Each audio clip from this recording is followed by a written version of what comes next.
What is up, guys? Welcome back to the Wildcat Wire. I'm Jake Janusek, and I'm joined by Nate Thomas. And today we're going to talk about Nebraska versus Minnesota. And hey, Nate, the Huskers got the first win. I think we saw it coming for quite a while. This game was 28-8 at halftime, and it was 28-0 at one point, wasn't it? Mm-hmm. So Nebraska had this coming for them for quite a while. You know, they hung around close against Northwestern. They really should have won that game, but finally got their first win against Minnesota, and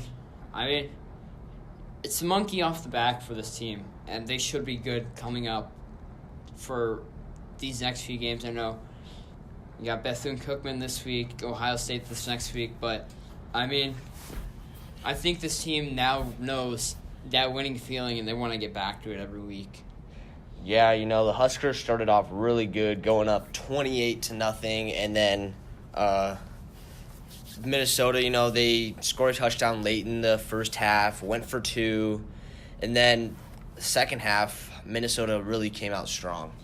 And, I didn't quite catch the beginning of the second half, but, that you just kind of felt it turning, and this was like the time, here we go again, Nebraska's blowing a big lead. But, they kind of realized, we got to get this momentum back, and I think we'll then start to make some big plays. And they did in the third, fourth quarter, and a well-deserved win. I feel like that they played better than Minnesota for all 60 minutes, and, it shows in the stat sheet and the game score. Yeah, you know, Nebraska, they were able to respond well after Minnesota came back, and it was 28-22 early in the third quarter. They brought in a quarterback, Morgan, and he was just really able to step up for Minnesota. And it seemed like the Huskers couldn't really stop him, but they ended up figuring him out. Let's kind of go to the offense side of the ball. How about Nebraska's offense today? Game? They put up 53 points against a Minnesota team that, it's still Minnesota, but Minnesota's still not that bad of a team. And P.J. Fleck has done some pretty good things there. So, putting up 53 points is quite the thing. And, Devine Ozigbo, 12 carries, 152 yards, 2 touchdowns. He had those 2 big, really long touchdown runs. But this whole team played solid. Adrian Martinez had over 400 yards of total offense, 276 rushing, and over, I believe it was 150. 276 passing, 150 rushing. So, and he was 25 of 29. And I'm pretty sure I heard that was the school record for best completion percentage in a game. He's 18 years old. He's a true freshman. We've got some big things coming for us. Stanley Morgan led the way with 163 yards on 10 catches and 2 touchdowns. But, you still look at J.D. Spielman. He had himself quite a game. That whole offense really played well. Maurice Washington had over 100 yards rushing. So, this team really shows that they're an offensive powerhouse. 659 yards of total offense. 8 for 12 on third down. This team's blazing. And, I think you win this game against Bethune-Cookman really well. You play good, and you might have a chance going up against Ohio State and Columbus. Yeah, I want to kind of talk about Ohio State a bit. Ohio State over the weekend, they played a game at Purdue, and Purdue pretty much outplayed the whole game and ultimately winning 49-20. I'll say this. We're not going to go in depth. Jeff Brom might be one of the best head coaches in college football. He has done such a great job with Purdue, getting them from an 0-10, 2-10, 0-12, 2-10 type team. They made a bowl game last year. They're on pace to go for another bowl game this year. And, they kind of control their own destiny now in the Big Ten West. If Northwestern loses another game, but Purdue beats, Wisconsin and Iowa, this team is probably in the Big Ten championship if they win out. So I mean, it's not a bad Purdue team. And credit Jeff Brom, they played one heck of a game. Yeah. And if you watch that game, you would say they definitely deserved to win it over Ohio State, and they controlled them all 60 minutes. Yeah, they did control them pretty well. That's some, kind of the Big Ten West kind of showing up. A lot of people say that the Big Ten East really dominates the Big Ten West, but I was looking, I saw a stat. So basically, since the Big Ten West and Big Ten East divisions were made in 2014, Big Ten East does lead the series 42-39. But this is a very competitive league. This year, I feel this is one of the most competitive it's been in a while, and should be kind of interesting when we get to Indianapolis. Yeah, you said it's the most competitive. I don't think it's the best, just because Wisconsin's not as good. But, Iowa's still ranked in the top 20. Michigan's in the top 5, I believe, right now. Ohio State's still up there. I don't think it's the best league it's been, but it's definitely the most competitive, like you said. We're going to get back on track here with the Cornhuskers, and I think it's just a relief for this team. They played so well. We talked about culture change, and that's all they really said was, the record doesn't completely show for it, but this team is a lot better than where it was at this point last year. And the defense, I know you gave up 474 yards, but 125 rushing. I really think this defense is much improved. They're a lot better at tackling. Lamar Jackson had a pretty good game. Dedrick Young had a pretty good game. But, these core group of seniors that has played well, has always played well. Your Luke Giffords, your Trey Neals. These guys really showed out this game. And, they led that defense really well.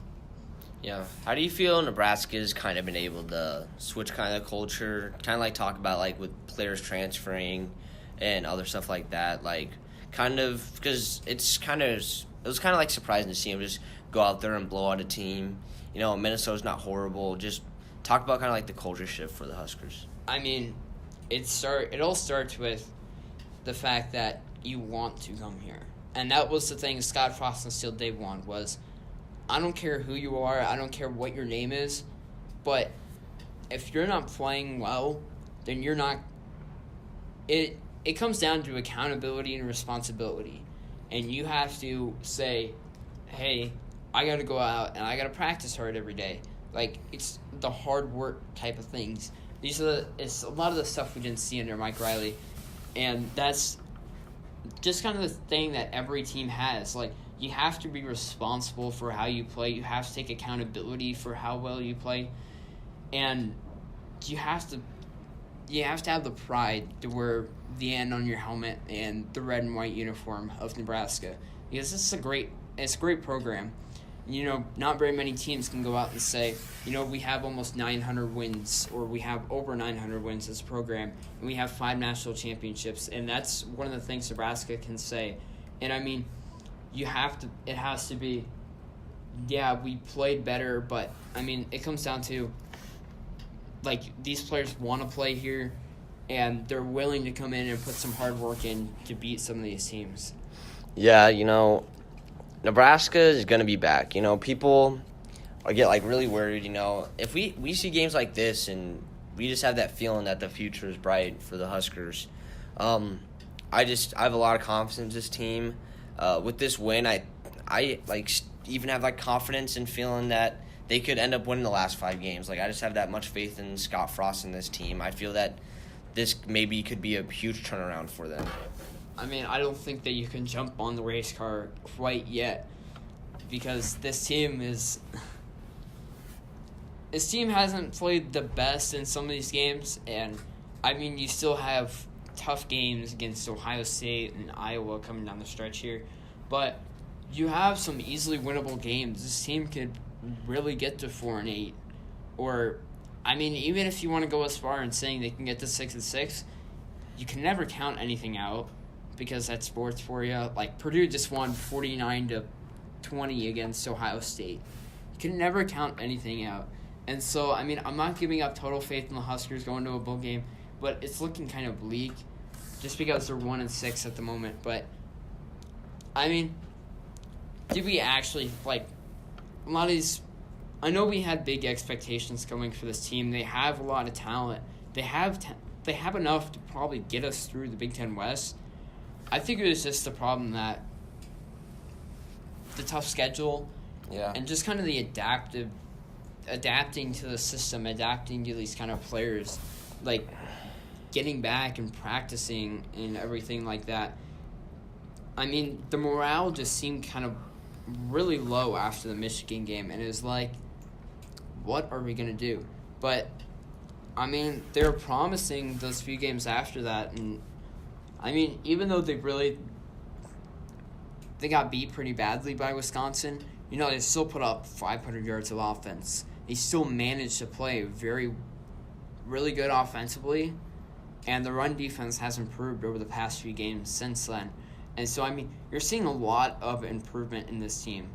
And as long as they don't turn the ball over, like they had one turnover this week. And that turnover was easily preventable. It was just a bad snap. They weren't quite able to hold on to the ball.